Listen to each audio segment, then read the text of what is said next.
নমস্কার বন্ধুরা, স্বাগত তোমাদের প্রিয় channel Bangla job and GK hub. তো বন্ধুরা, এখানে আমরা 20টি হুবহু কমনযোগ্য জিকে জিএস প্রশ্ন নিয়ে আলোচনা করব। তো মন দিয়ে শোনো, এবং যারা আগে দেখোনি অবশ্যই আমাদের এর আগে 13টি ক্লাস অলরেডি হয়ে গেছে, সেই ভিডিওগুলি অবশ্যই দেখে নিও। তো শুরু করা যাক আজকের প্রথম প্রশ্ন। সর্বাধিক প্রাপ্ত মৌল কোনটি? অপশানগুলি হলো অক্সিজেন, সিলিকন, লোহা নাকি কার্বন। সঠিক আনসারটি হয়ে যাবে অপশান এ, অক্সিজেন। পৃথিবী পৃষ্ঠে সর্বাধিক প্রাপ্ত মৌল অক্সিজেন।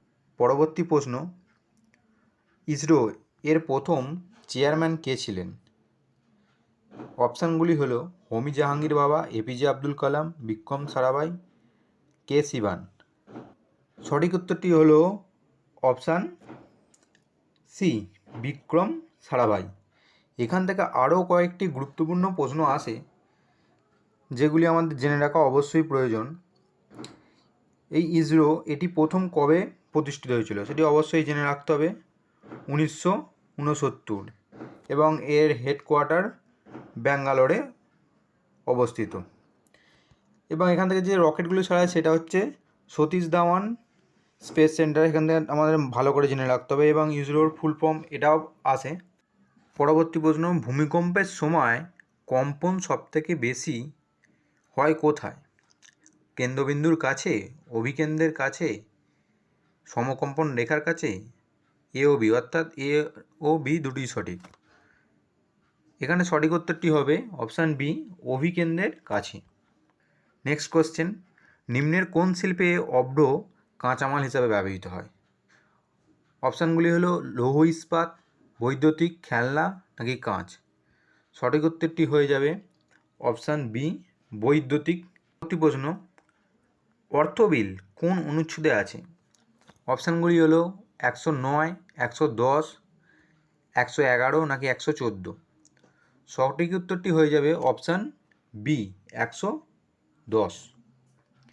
এখান থেকে একটি গুরুত্বপূর্ণ প্রশ্ন আসে যে অর্থ বিল কোথায় উত্থাপিত করা হয়, লোকসভায় নাকি রাজ্যসভায়? এই প্রশ্নটি বারবার বিভিন্ন পরীক্ষায় এসে থাকে। তো উত্তরটি হবে অর্থ বিল সাধারণত লোকসভায় বলা হয়ে থাকে। পরবর্তী প্রশ্ন, দোআব শব্দের অর্থ কী?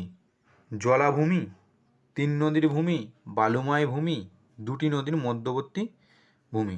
তো সঠিক উত্তরটি হয়ে যাবে এখানে অপশান ডি, দুটি নদীর মধ্যবর্তী ভূমি। পরবর্তী প্রশ্ন, লাক্ষাদ্বীপ কী দিয়ে তৈরি? ডুবো পাহাড়, মৃত আগ্নেয়গিরি, প্রবাল নাকি নোনা জলাভূমি? তো এখানে সঠিক উত্তরটি হয়ে যাবে অপশান সি, প্রবাল দিয়ে তৈরি। এখান থেকেও একটি প্রশ্ন বারবার বিভিন্ন চাকরি পরীক্ষায় দিয়ে থাকে যে লাক্ষাদ্বীপের রাজধানীর নাম কি?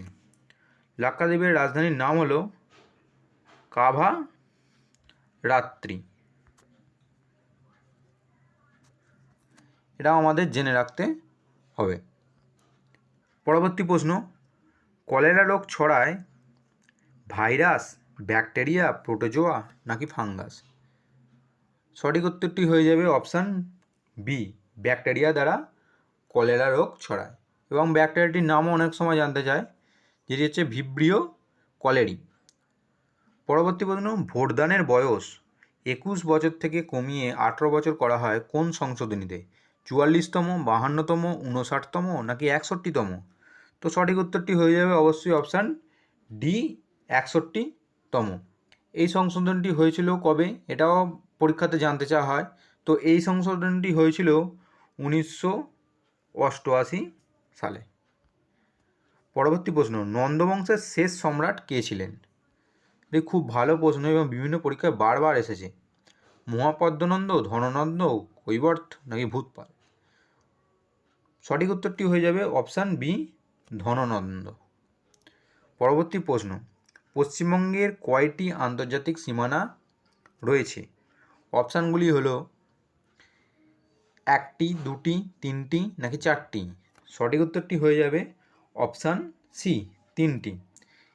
যদি বলা হয় যে কোন 3টি দেশের সাথে আন্তর্জাতিক সীমানা রয়েছে, সেটি হচ্ছে 1 নম্বর হচ্ছে পূর্বে রয়েছে বাংলাদেশ, মানচিত্রটা ভালো করে মনে করলেই আমাদের হয়ে যাবে, এবং উত্তর এবং উত্তর পশ্চিমে রয়েছে ভুটান আর নেপাল। পরবর্তী প্রশ্ন, বন্ধন ব্যাংকের সদর দপ্তর কোথায় অবস্থিত? কলকাতা, মুম্বাই, দিল্লি, পুনে।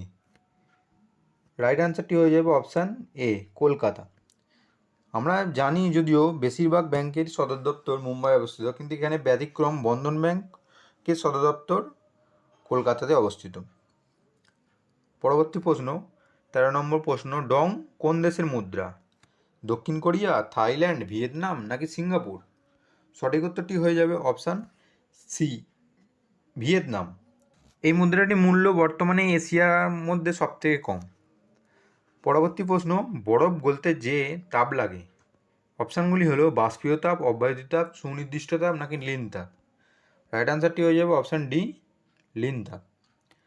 15 নম্বর প্রশ্ন, নাবার্ড কিসের সাথে যুক্ত? সমুদ্র উন্নয়ন, গ্রামীণ উন্নয়ন, নগর উন্নয়ন নাকি রেলপথের উন্নয়ন? রাইট অ্যান্সারটি হয়ে যাবে অপশান বি, গ্রামীণ উন্নয়ন। নাবার্ডের ফুল ফর্ম জানলেই মোটামুটি এখান থেকে আন্দাজ পাওয়া যায় এটি কিসের সাথে যুক্ত। নাবার্ডের ফুল ফর্মটি হলো national bank for agriculture and rural development. তো এখান থেকে আমরা মোটামুটি জানতে পেরে যাচ্ছি যে এটি কিসের সাথে যুক্ত। পরবর্তী প্রশ্ন, বঙ্গভঙ্গ কবে থেকে কার্যকর হয়েছিল? বঙ্গভঙ্গ কবে থেকে কার্যকর হয়েছিল? অপশানগুলি হলো 16ই অক্টোবর 1905, 29শে মার্চ 1901, 22শে জুলাই 1911, 14ই আগস্ট 1946। তো রাইট অ্যান্সারটি হয়ে যাবে এখানে অপশান এ, 16ই অক্টোবর 1905। এবং এখান থেকে আরও একটি প্রশ্ন জানতে চাওয়া হয় যে কে কার্যকর করেছিলেন, সেটি হচ্ছে লর্ড কার্জন। লর্ড কার্জন এটি কার্যকর করেছিলেন এবং বঙ্গভঙ্গ রদ করা হয় 1911-তে এবং কার এতে, সেটা হচ্ছে লর্ড হার্ডিঞ্জ। পরবর্তী প্রশ্ন, প্রেসার কুকারে রান্না দ্রুত হয় তার কারণ কি? তাপ কমে, চাপ কমে, স্ফুটনাঙ্ক বাড়ে নাকি তাপমাত্রা কমে? তো প্রেসার কুকারে চাপ বেড়ে যায়, তার ফলে যে কোনো জিনিস স্ফুটনাঙ্ক বেড়ে যায়। তো এখানে সঠিক উত্তরটি হয়ে যাবে অপশান সি, স্ফুটনাঙ্ক বাড়ে তাই প্রেসার কুকারে দ্রুত রান্না হয়ে থাকে। 18 নম্বর প্রশ্ন, বিশ্বে প্রথম 6G ডিভাইস লঞ্চ করলো কোন দেশ? রাশিয়া, আমেরিকা, জাপান, চীন। সঠিক উত্তরটি হয়ে যাবে অপশান সি, জাপান। 19 নম্বর প্রশ্ন, শান্তিস্বরূপ ভাটনগর পুরস্কার দেওয়া হয় কোন ক্ষেত্রে? সাহিত্য, ক্রীড়া অর্থাৎ খেলাধুলা, চিকিৎসা নাকি বিজ্ঞান ও প্রযুক্তি? হয়ে যাবে এখানে অপশান ডি, বিজ্ঞান ও প্রযুক্তিতে শান্তিস্বরূপ ভাটনগর পুরস্কার দেওয়া হয়।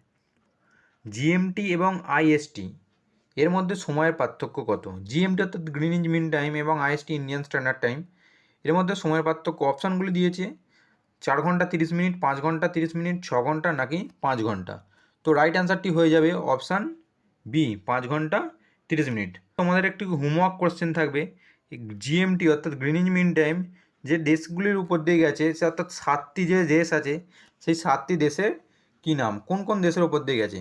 তো ভিডিওটি কেমন লাগছে অবশ্যই লাইক করে আমাদের জানাও এবং নিজেদের বন্ধুদের মধ্যে অবশ্যই শেয়ার করো। আর যে সমস্ত বন্ধুরা এখনও পর্যন্ত সাবস্ক্রাইব করোনি অবশ্যই সাবস্ক্রাইব করো, কারণ আমরা পরবর্তী ভিডিও নিয়ে খুব তাড়াতাড়ি আবারও আসছি। ধন্যবাদ।